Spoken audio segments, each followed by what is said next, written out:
Welcome to Readers of the Lost Art with your presenter, Dr. Paul Anthony Taylor, a recovering academic. And the title of today's talk is The Psychology of Psychotic Compassion. They meet with darkness in the daytime and grope in the noonday as in the night. The Book of Job. Looking back, it seemed he has spent 40 years in a mad frenzy. Perhaps it wasn't healthy to cut off the old ties, to disengage the brakes of thou shalt not. Arthur Koestler, Darkness at Noon. Hi everybody, and on the other side of the screen to me, I'm portraying the state of the souls of British politicians, and I'll explain as we go along. So even by my standards, this is not going to be a cheery talk, believe me. And I'm going to look at the concept of light and darkness with particular reference to Arthur Koestler. I've already quoted, but he has this notion of the spectrum, the colour of spectrometry of the light diffraction. And I thought I'd link that to the constant symbol we see of the rainbow and rainbow politics, identity politics, and discuss both of them together, Koestler's work, rainbow politics, and then add it to recent events in the British Parliament, where I don't like to do politics on this channel, and it's apolitical in the sense that a pox on all their houses, whatever party they're from. I think the MPs in the British Parliament have behaved atrociously. And I'm filming this towards the end of June 2025. But I'll go through this last week. There have been several events which I think fit really neatly with Arthur Koestler's work and how his analysis of totalitarian society and how it becomes ideologically rigid can apply in a slightly different way, because I'm not claiming we're not there yet, but British society isn't totalitarian. But there are some quite disturbing ideological trends that I think Koestler's work really does point to. So the various things that have happened. Early on in the week, there was I'm not going to go into details. I just want to put these issues out there to show the overall context. So there was a grooming gang scandal that's been going on in the UK for a decade and a half now. And there was what's known colloquially as a reverse Ferret. The current Prime Minister said he was refusing to have a National Enquiry, and the situation seemed so bad that he's had to reverse the situation or his position and have a National Enquiry despite being insistent that he wouldn't. So that was one thing. You've got the context of the industrial abuse of young girls that's gone on in the UK for 15, 20 years. Then later on, a few days later, there was an amendment to a bill. So there was a very short discussion given the gravity of what the amendment was about. But basically, don't want to get into the weeds of it, but I've included in the description an article by an ex-philosopher, a bit like me. She's a recovering academic, Kathleen Stock, who wrote an article, because I don't want to go into the whole debate about abortion. I don't think women particularly want to hear a man's point of view, but Kathleen Stock has given a brilliant, used to be a academic philosopher, and she's deconstructed beyond the issue of abortion. This is allowing decriminalising late term up until the point of birth, a woman who has her infant, fetus, whatever you want to say, that would normally be about to be born. If she ends its life, she will not be subject to criminal prosecution. So I don't know how you can parse it other than, to some extent, I'd call it the partial decriminalisation of infanticide, because it's slightly complicated, but I encourage you to read Kathleen Stock's article. And then, just to cap a brilliant week in British politics, there was they don't call it an assisted suicide bill anymore, it's assisted dying. and I believe this has gone on already in Canada, but the UK has now adopted an assisted, to all intents and purposes, suicide bill. So all of this, I'd suggest, is quite dark stuff, especially as it relates to the value placed on by a society on its weakest members. So young girls being abused, young infants about to be born, now no longer having as much protection under the law as they used to, and then old people or disabled people potentially coming under the remit of this assisted suicide bill. So I'm setting up the really miserable overall context. But what I want to do is, if you can just take that as the context, then I'm not going to go into all the details of these issues, because like I say, that's not what the channel's about. So if you have an interest in these issues, please do your own research, but please do read the Kathleen Stock article that I've put in the description. And with all that in mind, I just want to concentrate on Arthur Koestler's work and how it relates to these issues, and how his work has been incredibly prescient about some of the trends in the way in which ideology and politics works today, given that he was writing at least one of the works. One of the works I'm referring to is 1940, and the other one's 1942. So over 80 years ago, I think he's nailed some of the issues. So this was I'll be concentrating on his book, Darkness at Noon, which in my humble opinion is more significant and a better novel than George Orwell's much more famous dystopian novel, 1984. His Darkness at Noon, which I'll talk about in a second, I think is just deeper and better written. But anyway, the Yogi and the Commissar was named both of an individual essay that I'll be quoting from, and also that was the same name given to a collection of essays. But this is the 1942 essay, The Yogi and the Commissar, that I want to refer to. And he says in that, I like to imagine an instrument which would enable us to break up patterns of social behaviour as the physicist breaks up beams of light. Looking through this sociological spectroscope, we would see spread out under the diffraction grating the rainbow-coloured spectrum of all possible human attitudes to life. The whole distressing muddle would become neat, clear, and comprehensive. So I won't talk about, there's been various biographies on Koestler.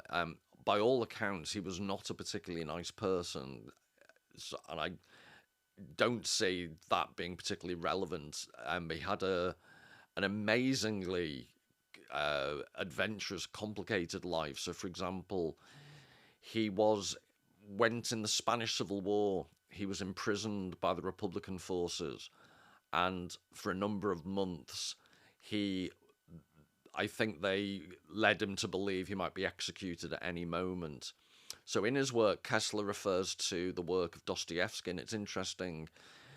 Koestler was a communist when he was imprisoned in Spanish Civil War Spain era, and Dostoevsky in Tsarist Russia also experienced a similar. He was imprisoned for a time, and they staged a fake execution. So Koestler refers to some of Dostoevsky's work, and they also had a very practical experience of being in prison under extreme duress.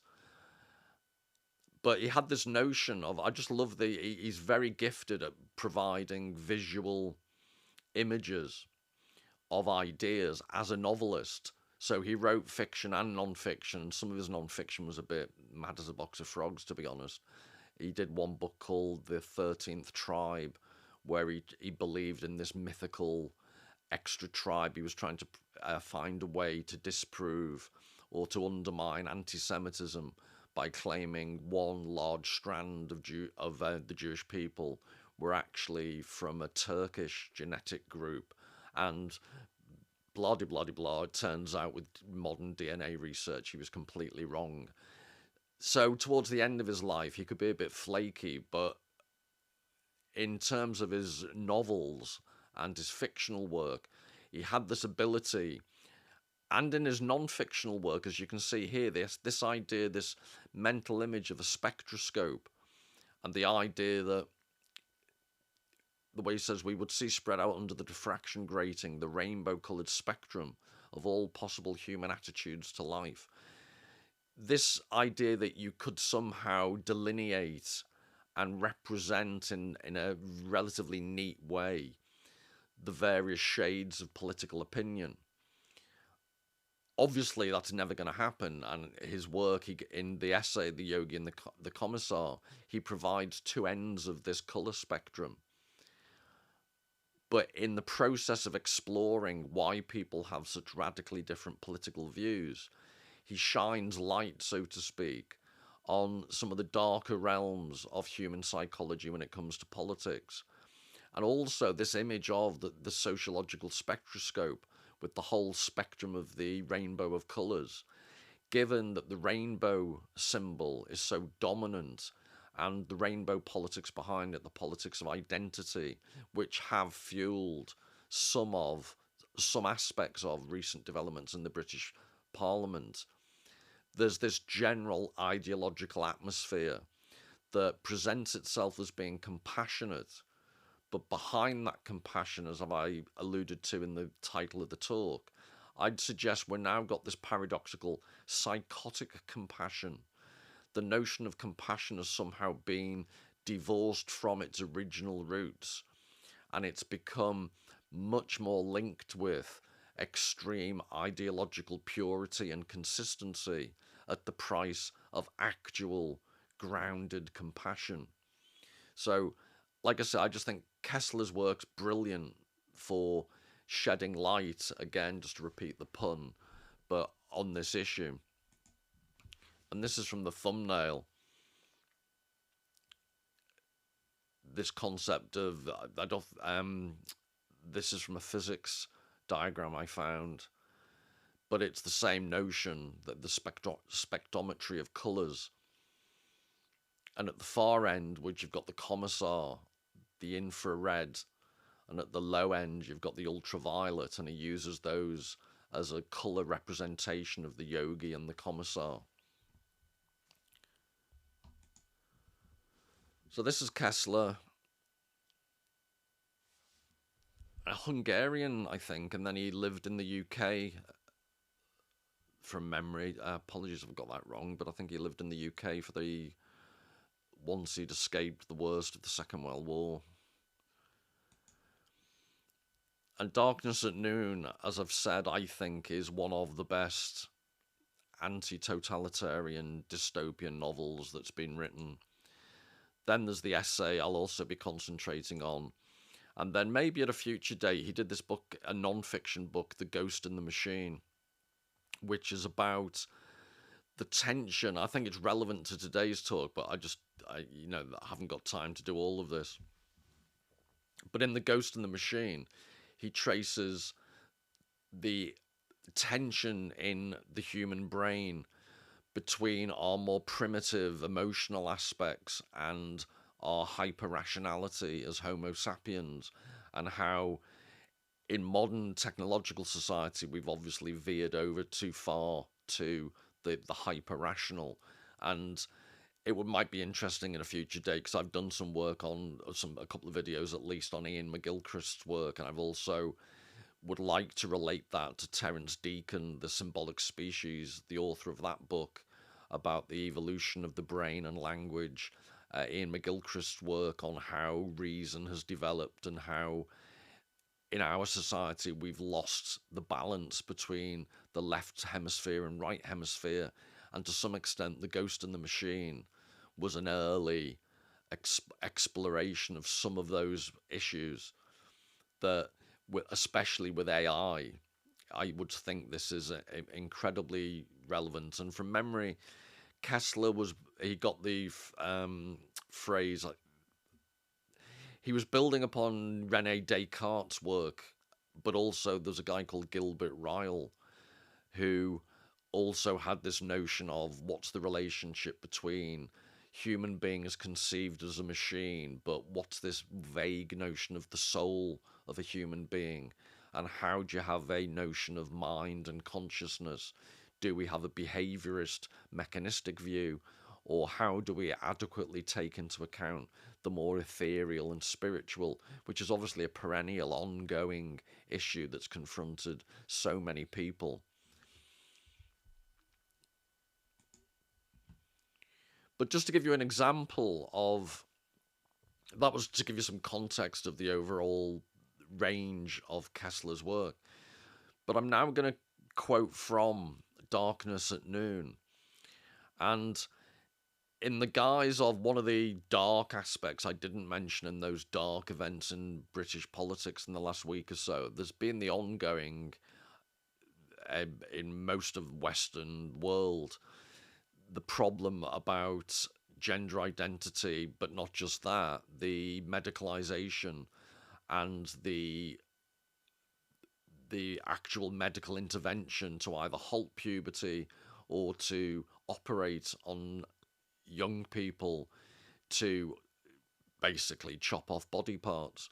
Now, obviously, that's a huge complex area, but it's interesting to the extent to which and Koestler wasn't obviously having that in mind when he was writing the following sections, but it is interesting the way in which his notion of experimenting with the knife, he was using it as a metaphor for ideological purity.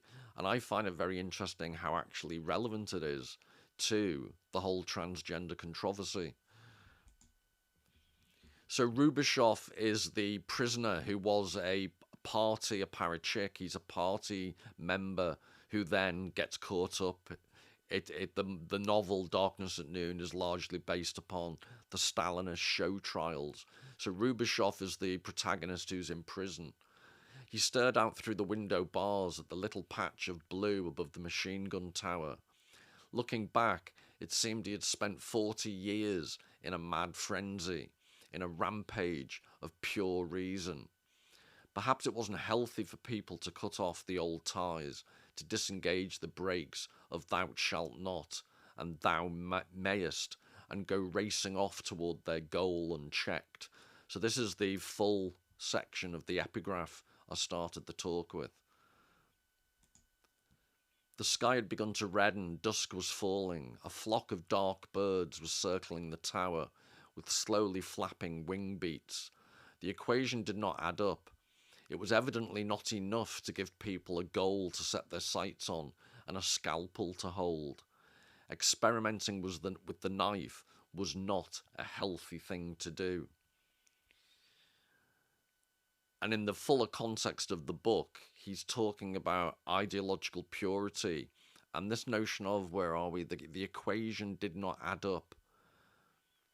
He makes links in the book with Dostoevsky's Crime and Punishment, and the idea that Raskolnikov, I'll be quoting, I'll show you a specific quote in a second, but in the protagonist of Crime and Punishment, Raskolnikov tries to view morality as almost a mathematical equation. He can murder an old woman because he thinks she's old and rich and she hasn't got long left and he deserves, and he can do more with the money, and tries to think of it almost like as a mathematical equation. And a constant theme in Koestler's work is that in politics of a strong ideological nature, there's a tendency to think in mathematical, highly hyperlogical terms. And his constant refrain is, the equation does not add up when you start applying it to people. And I think that's Dostoevsky's very strong message in Crime and Punishment as well. So I think it's, if you ever read the introduction to the latest, most modern translation of Darkness at Noon, I think it's a Philip Boehm, Boem, which is the best translation. But the introduction, the introductory essay written by somebody else, is it Scammell? There's somebody else writes the introductory essay, but he makes a mistake. He says this reference to Crime and Punishment is in the first interrogation, because Darkness at Noon is based around 3 periods of interrogation whilst he's in prison. And it's in the second interrogation that crime and punishment gets alluded to. So that this is the protagonist talking again. It deals with he's talking about crime and punishment. It deals with the question of whether the student Raskolnikov had the right to kill the old woman. He is young and talented, looking at a new lease on life. She is old and of no use whatsoever to the world. But the equation doesn't add up. First of all, the circumstances are such that he's forced to kill another person as well. And those are exactly the unforeseeable and illogical consequences of every seemingly simple and logical practical deed. And second, the equation doesn't add up because Raskolnikov discovers that 2 times 2 does not equal 4 if the arithmetic involves living beings. So just to unpack all this, and I've italicized and emboldened the phrase, and those are exactly the unforeseeable and illogical consequences of every seemingly simple and logical practical deed. Because in the guise of, for example, the assisted suicide bill that they've introduced in the UK, even if it was done with the absolute best of intentions, the idea that the bureaucrats in charge of the process aren't going to find multifarious ways to screw it up just beggars belief. And it's a strong theme in Darkness at Noon, the way in which all very quickly, and he's got a beautiful way of expressing it that I'll show you shortly, there is a way that once you go down the path of trying to introduce for the best of intentions, the path to hell is paved with good intentions, as the phrase goes. It's inevitable this is going to happen. And I find it just immensely frustrating that in novels like this, he's setting out in a very, very insightful way why ideological certainty and purity from a political point of view just simply never works when you try and apply it to the complexity of human life. And unfortunately, politicians of whatever stripe never, ever learn this basic truth. We learned, and this is another quote, obviously, from Darkness at Noon in a different section. Actually, sorry, I might go back there. In this, when he says he has to kill another person. Yeah, there we are. First of all, the circumstances such that he's forced to kill another person. When he's going to kill Alyona Ivanovna is the old woman, the pawnbroker that he kills. But she has a half-sister, I think it is, Lizaveta, who's, I don't know how you'd phrase it, but simple-minded. She's got learning difficulties and is a beautiful, wonderful, lovely person who wouldn't harm a fly. And she gets caught up. He has to kill her, so there isn't a witness.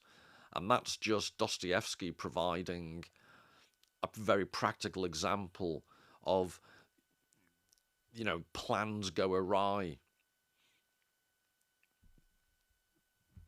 However well you try and plan, the best laid plans of mice and men, as Rabbi Burns points out, that they go wrong.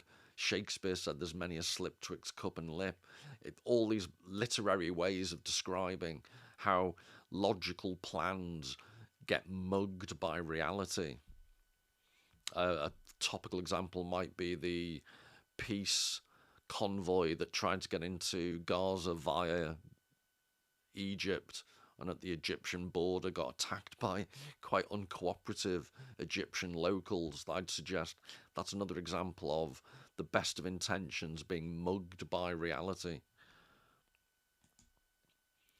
So in another section, we learned history more thoroughly than the others. What separates us from everyone else is our consistency. So he's talking from the perspective of party members. People considered us fanatics because we were so consistent, because we carried our thoughts and actions to their logical conclusions. People compared us to the Inquisition because, like them, we always felt responsibility for a hereafter, a future that transcended the individual. Like the great inquisitors, we attempted to root out evil, not only by prosecuting deeds, we delved into thoughts themselves. We refused to acknowledge any private sphere, not even in the innermost space within the skull. And I thought that was interesting in the sense that, again, from a UK perspective, but I think it's true over quite large parts of Europe, there's this notion that thought crimes, again, that's the George Orwell notion, but people being arrested for tweets, or people, there was another case where a woman was arrested outside at a distance from an abortion clinic. She was standing silently, and there's footage you can see on YouTube where the police say, "Are you praying in your head?" And she says yes. It's not funny, but it's just so ridiculous. She basically says, "Yes, I'm praying silently," and they take her away. They warn her, "You're not allowed to do that. It's a protected area." So there's also a case in the UK on a even more a less serious note, but where the policeman, his exact words were, as he came to check what someone had tweeted, they've called at someone's house and the policeman has said, "I've come to check your thinking." So this is darkness at noon. This is 1940. But actually, these types of things, the mentality of this, because we were so consistent, we carried our thoughts and actions to their logical, or I'd argue, illogical conclusions. The Inquisition has been reborn, and I think Koestler's point is that whether it was communism, whether it's ideologically driven people today, policing people's thoughts literally, as opposed to this metaphorical discussion, there is this, it's a combination of things that Koestler emphasizes. It's the consistency to the point of illogicality, and it's this constant willingness to go beyond, to transcend the individual as the unit of concern.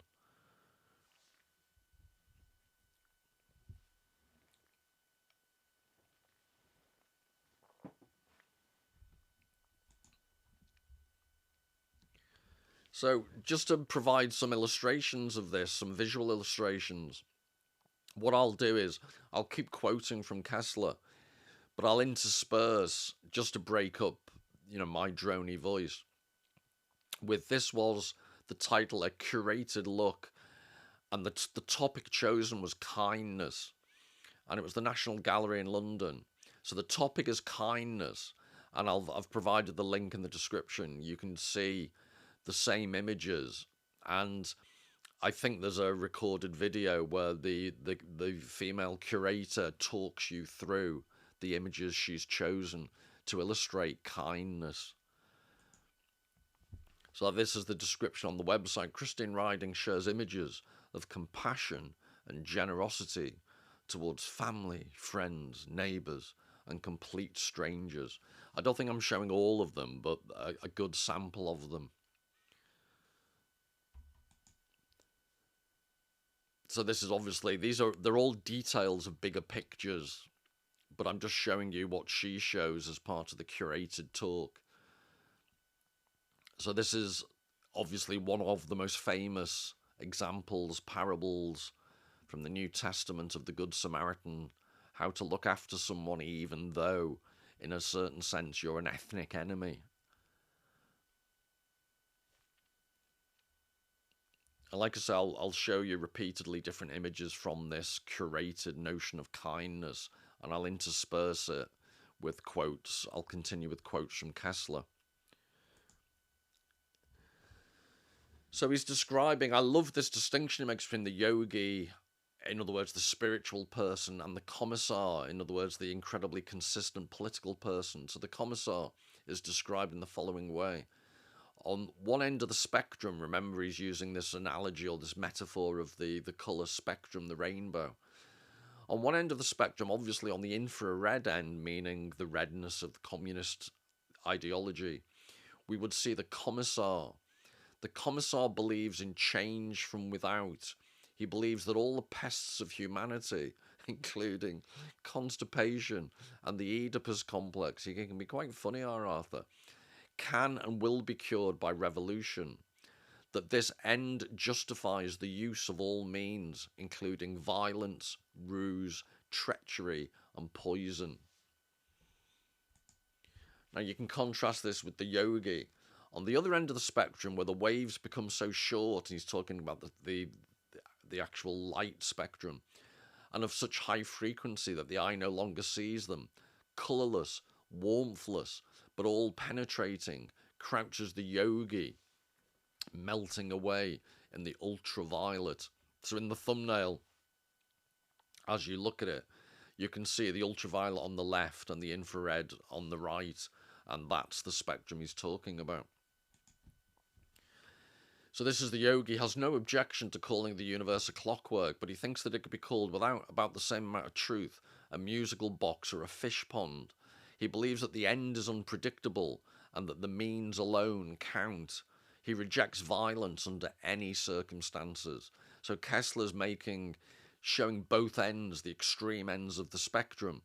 So I'd suggest most people would argue sometimes you need violence just to protect the innocent and the vulnerable. But he's suggesting that the commissar will resort to violence at the drop of a hat if it suits his political agenda. The yogi will avoid violence even arguably when he should resort to it. So they're at both ends of the spectrum.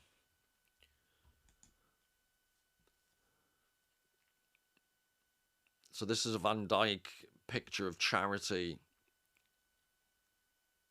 And I think after another quote, there's a Gainsborough modelled a painting very similar to this.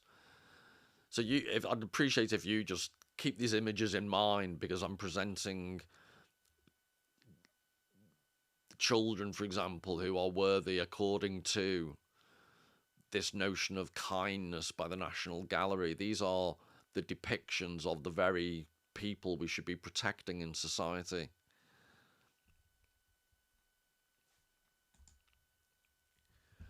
So the yogi believes that logical reasoning gradually loses its compass value as the mind approaches the magnetic pole of truth or the absolute, which alone matters. So I just love it. It's constant use of visual images to express ideas that Koestler. So this idea of if there's a compass and you've got absolute magnetic true north. So I think that's the pun he's making on the notion of true north and truth. That's the only thing that matters, which all sounds wonderful if you can ignore logical reason and devote yourself to the truth and the absolute. But as Koestler goes on to point out, in the practical world, it's not very practical. He believes that nothing can be improved by exterior organisation and everything by the individual effort from within.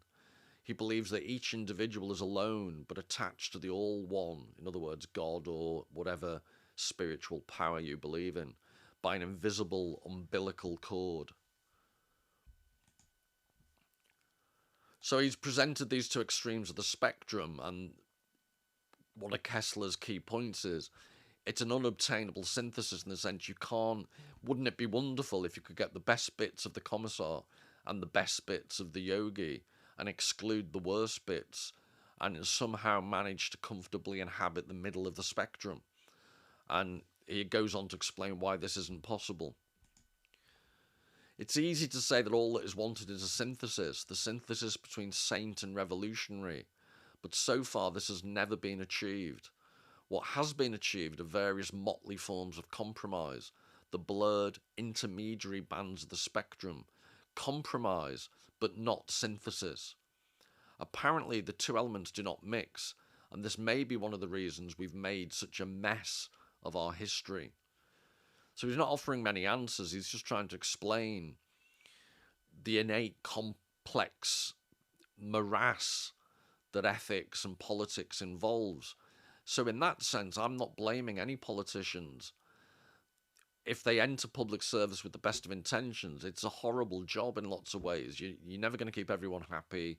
You have to make constant compromises to your own principles in order to achieve anything. So there's lots of reasons why politicians should be given the benefit of the doubt. But on the other hand, when they act with complete ideological certainty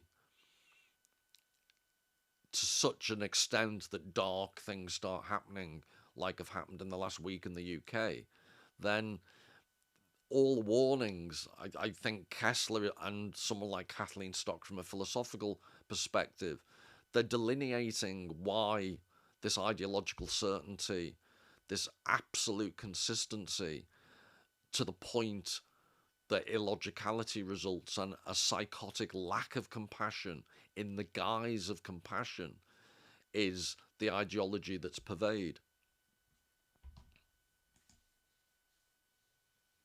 So sorry, I think I said Gainsborough, Reynolds. This was another version of the previous work on charity.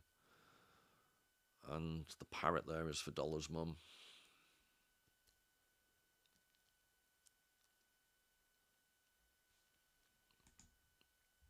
So that, again, this unobtainable synthesis. The commissar's emotional energies are fixed on the relation between individual and society. The yogis on the relation between the individual and the absolute. Again, it's easy to say that all that is wanted is a little mutual effort. One might as well ask a fish to make a little effort to becoming a bird, and vice versa. So it's a great way of just expressing Koestler is suggesting there is no synthesis that's achievable in terms that will obviously fit the consistency of the yogi or the commissar. They're completely different entities. And yet it's interesting how many people actually fall into one or the other camps. No one likes to compromise. No one likes to sit in the middle. I think that isn't the phrase, if you sit in the middle of the road, you get run over. So I think he's just describing brilliantly that the political dilemma that everyone is faced with. And this is how he goes on to describe the dilemma. So the antinomy of the serpentine and the notions of antinomy, I think when I did a video on paradoxes, I briefly mentioned them, but he's using a notion. The antinomies of pure reason was from Immanuel Kant. It's basically when you push logical reason too far, contradictions start emerging. And from memory, I think Immanuel Kant referred to 4 major ones, but I don't want to distract myself and witter on about that. So the peak of utopia is steep. The serpentine road which leads up to it has many tortuous curves. While you are moving up the road, you never face the peak. Your direction is the tangent leading nowhere. If a great mass of people are pushing forward along the serpentine, they will, according to the fatal laws of inertia, push their leader off the road and then follow him, the whole movement flying off at a tangent into the nowhere. I just think it's a great image of this going up a mountainside and the way in which you think utopia's at the top, but he describes in quite physical terms the practical reasons why you'll never achieve it. And it's vaguely humorous. According to the fatal laws of inertia, the leader gets pushed off the road. Another way of thinking about that, there's a phrase, the revolution always eats its own children. So Robespierre and Danton in the French Revolution were victims of their own enthusiasm to some extent. And then there's the antinomy of the slopes, or of ends and means. Either the means are subordinated to the end, or vice versa. Theoretically, you may build up elaborate liberal or religious halfway houses, but if burdened with responsibility and confronted with the practical decision to be taken, you have to choose one way or another. Once you've chosen, you're on the slope. If you've chosen to subordinate the means to the end, the slope makes you slide down deeper and deeper on a moving carpet of common sense propositions, such as the right of self-defense, the best defense is attack, increase of ruthlessness shortens the struggle, etc. So he's pointing out that, again, it's this constant tension between ends and means. And just to reiterate, I understand when faced with this, he's pointing out how politicians, it's a Hobson's choice.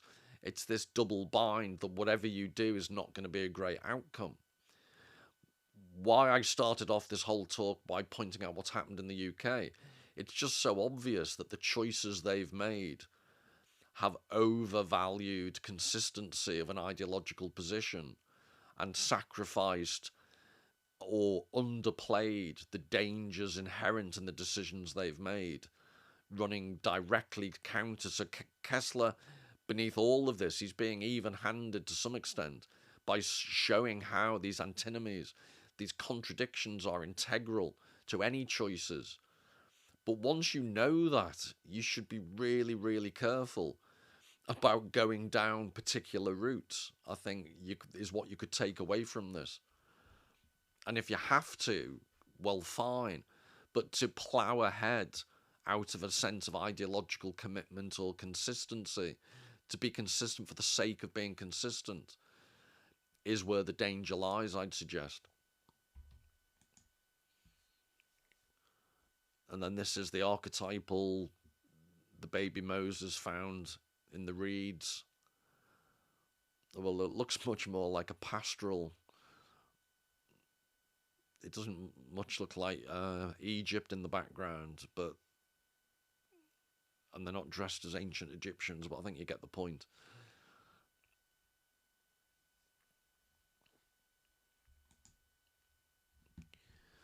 Another well-known slope pattern starts with the healer's knife and ends with the Moscow purges. The fatal mechanism of this slope was already known to Pascal. So it's Blaise Pascal, the philosopher. And the idea is the healer's knife. So he's talking about, there's the argument, well, if you're surgical, you can get rid of some bad apples or you can get rid of key people. That might be how you start off with a putsch or a purge, but what it leads to is the Moscow purges.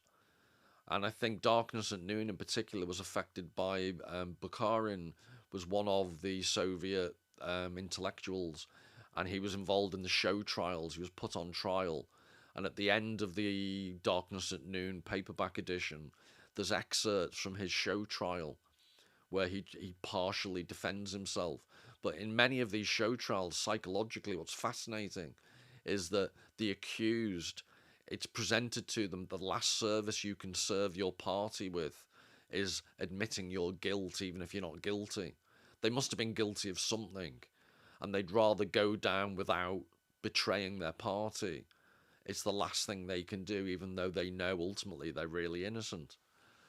But anyway, this fatal mechanism of this slope was already known to Pascal. Man is neither angel nor brute, and his misery is that he who would act as the angel acts the brute. I think it's another brilliant way of saying the path to hell is paved with good intentions. So I would suggest in modern times, so much of what's going on in society, people are claiming compassionate motivation.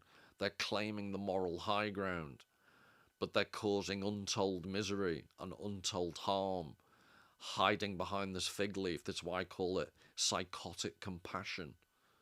It's compassion in the guise of this psychotic need to be consistently, ideologically right all the time, rather than engage openly with the complexity and the ambiguity and the nuance that reading any half-decent novel would give you.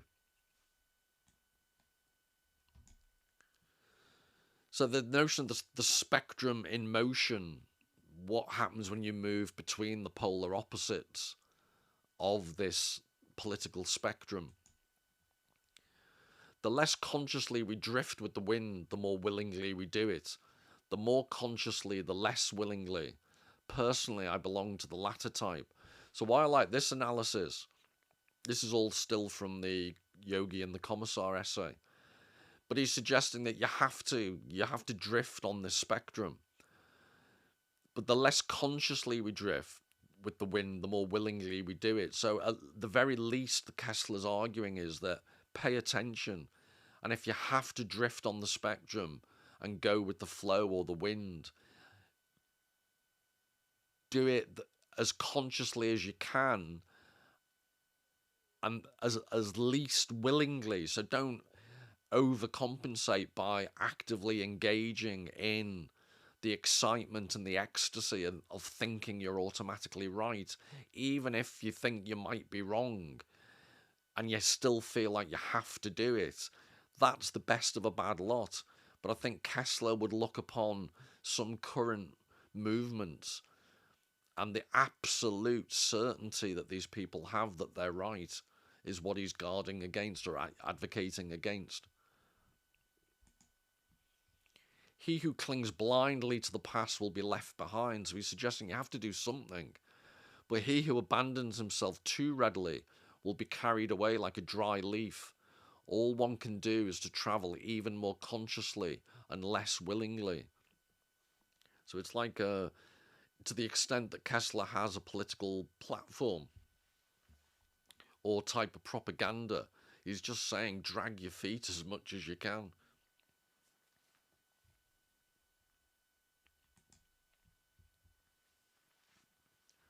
Oh, this is why I mentioned Gainsborough. I knew there was a Gainsborough coming up. But I think these were his children. And he's suggesting with the delicate nature of a butterfly and the children being worthy of protection. So this again was an example that the curator used for the notion of kindness.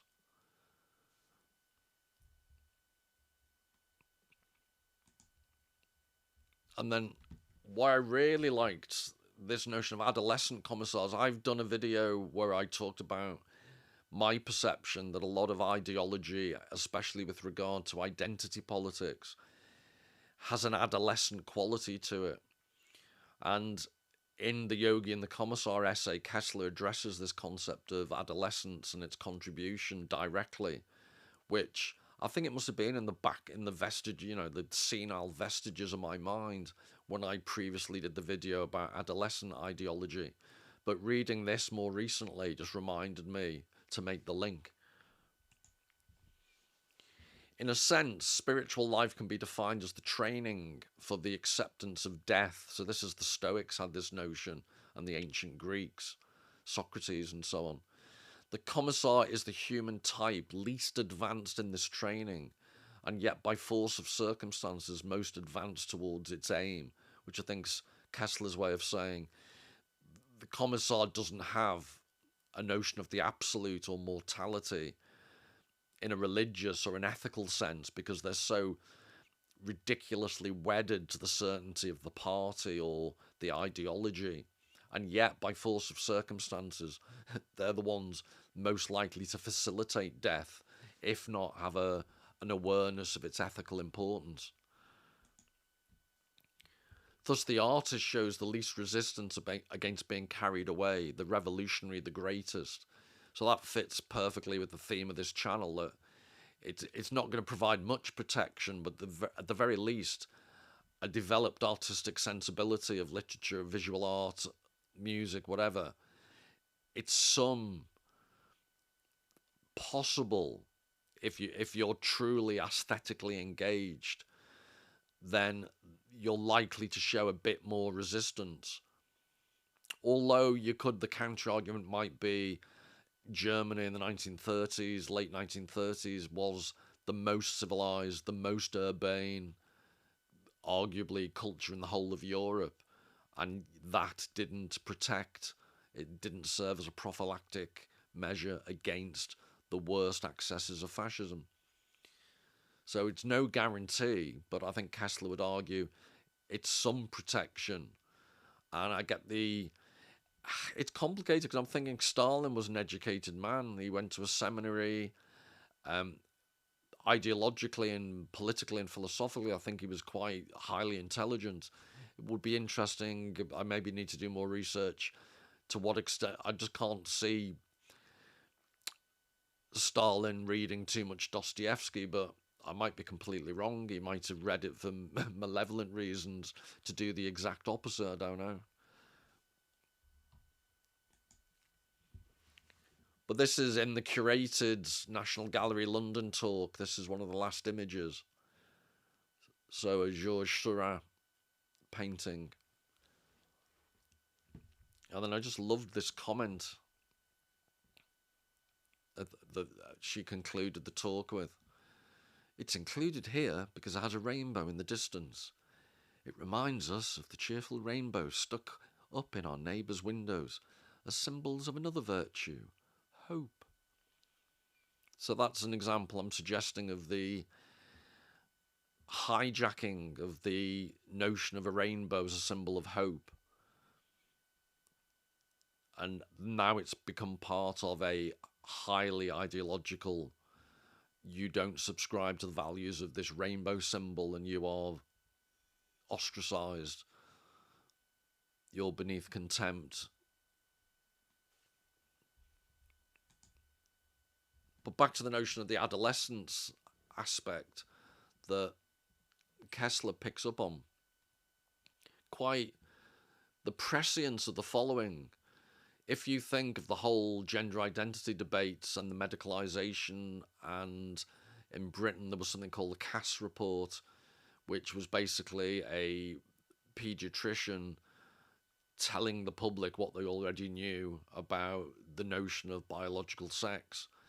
But what made me very interested in Koestler's 1942 perspective was he traces this unwillingness to go through puberty and how puberty has become an ideological concept, puberty blockers and so on. The commissar can be defined as the human type which has completely severed relations with the subconscious. In fact, he is condemned to live in a permanent state of repressed puberty. While in a normal curriculum, the great crisis of adolescence, the confrontation with the tragic and insoluble problems of existence, occurs only once, a limited process like teething.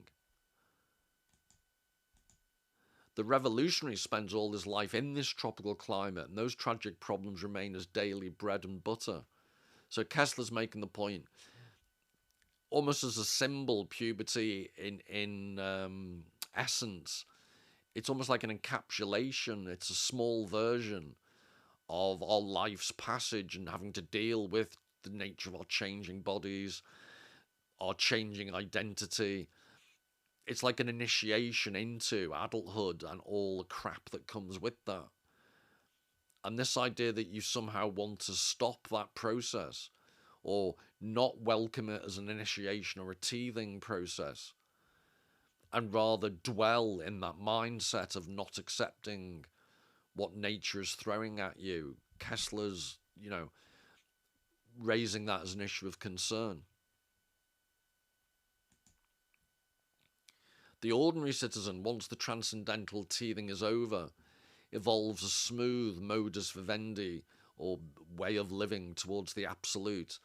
The best the commissar can hope for is to find a smooth modus moriendi, a way of dying, and with reference to what's been going on in the British Parliament, again, very insightful from Koestler.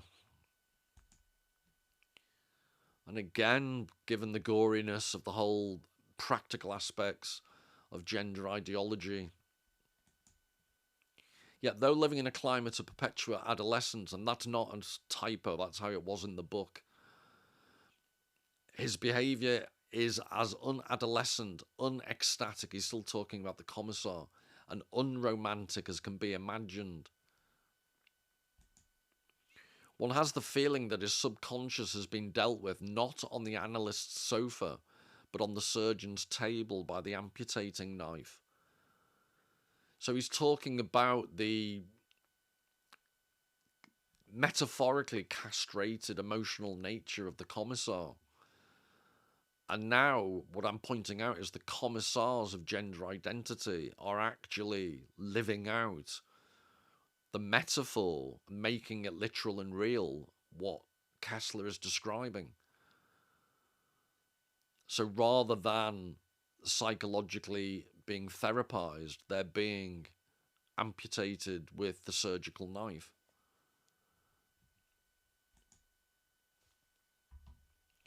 Perhaps it's not too hazardous to assume that these pendular changes in the mass psychological spectrum are analogous to the rhythmical change of waking and sleeping in the individual. The irrational or romantic periods of mass psychology are periods of sleep and dream. So he's talking about mass psychological spectrum. He's talking about the waves. And I think it's really helpful because I'm sure I'm not the only person who, when confronted with some of these ideologies that seem to appear from nowhere, and thousands of years of cultural common sense are suddenly turned upside down on their head. He's referring to this notion of mass psychological spectrum.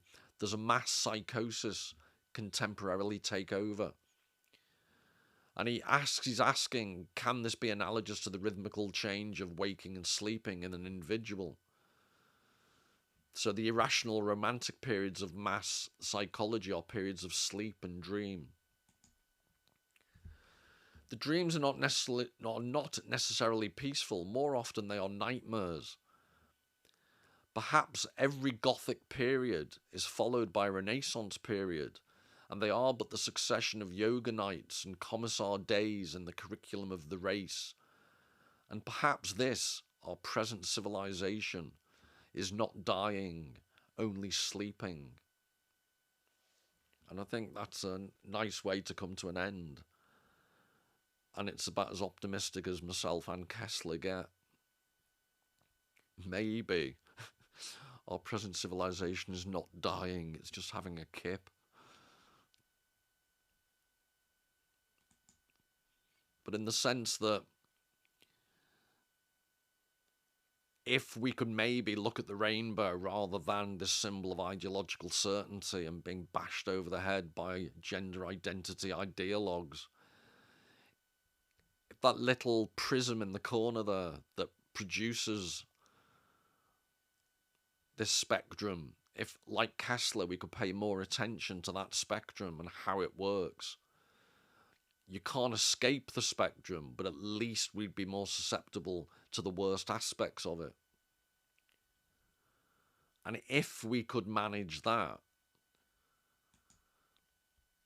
then maybe that rainbow in the Seurat painting would mean more than just a cliched, trite, ideologically safe comment made by a National Gallery curator just to seem to be saying all the right things and reducing, the greatness and insight of art to aspects of kindness. And on that dire, sarcastic note, till the next time, all the very best. Take care.